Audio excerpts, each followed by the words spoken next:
Mark the Spark Caguioa is the PBA MVP. Honestly, I didn't think, na mangyayari yan ever. No, honestly, I didn't think Mark would be an MVP. Hater. In the league. Hater. Get mad at him. Meron kasi tao dito sa loob ng studio, really wanted Gary David to be MVP. But, it was a great race. Hindi ako yun, Ne, iba. May tao dyan. Naglinis kamay. Hindi ako bias. May tao dyan. How do you feel about that? Mark finally winning his MVP. I think after he won the second BPC, I think it was going to be automatic that he'd win the MVP. I mean, 2 out of 3, it'll be hard not to win the MVP. Let's forget about the BPC. Let's talk about overall.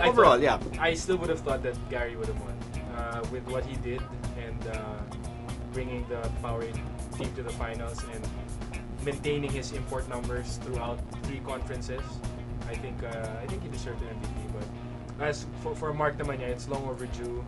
And na pa nga si JJ mag-MVP kaysa sa kanya. So I'm sure he's pretty happy about this. I saw you were sitting beside him and you guys were talking. I mean, kamusta yung mood ni Mark running up to the MVP award? He was looking at his iPad. Kasi do you speech niya? Nandun niya yung speeches. Alam mo na pala eh.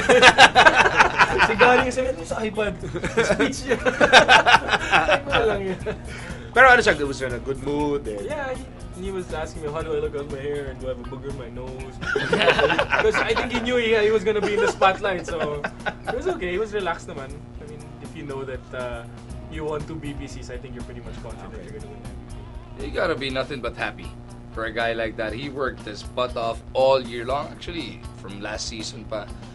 We gotta remember, nung unang nag-BPC si Mark, back in 2007 or 2008, okay na, 2 conferences pa lang PBA nun. Na-draft nga lang siya into the national team for the second conference, kaya hindi siya nakalusot for the MVP. This time around, he really put the work in, upped his rebounds, had a couple of assists, average for the year, and really upped his points and the leadership.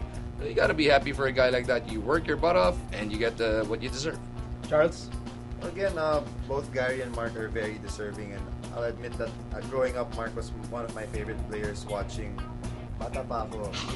So, and I wouldn't have thought that... Pinapanood mo lang si Mark? I wouldn't have thought that he didn't have a single MVP award. But again, whenever we play Ginebra, the guy you prepare for the most is definitely Mark Caguioa. It's just amazing that now as he's getting older, that's when he wins the MVP. He's 32 years old. Last year it was Jimmy also, but this year the 2 contenders are guys 32 and above because Gary's also old. So it's like, wow, it's like the, I don't know, time for the oldies or something. But they're not that old yet. Don't get me wrong. Believe sinabi niya time for the...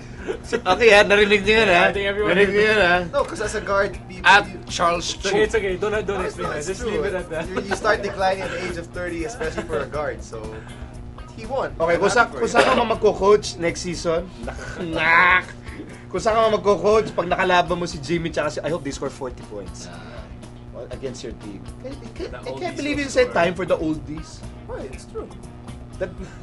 So you're declaring now that Jimmy Alapag and Mark Caguioa are oldies.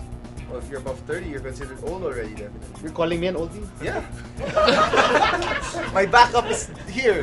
Will you call me an oldie? No. Oh. Will you call me an oldie? Kasi 30 na rin siya.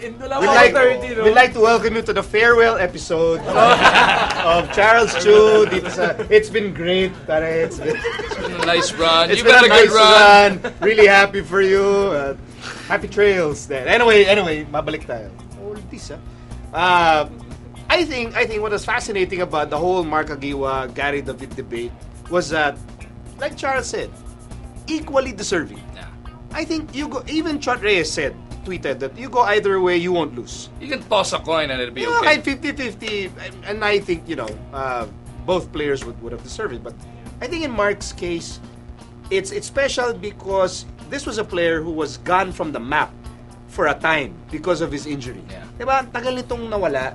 He came back, was all rickety and was all parang iffy, and he didn't know if this guy could still play in the PBA.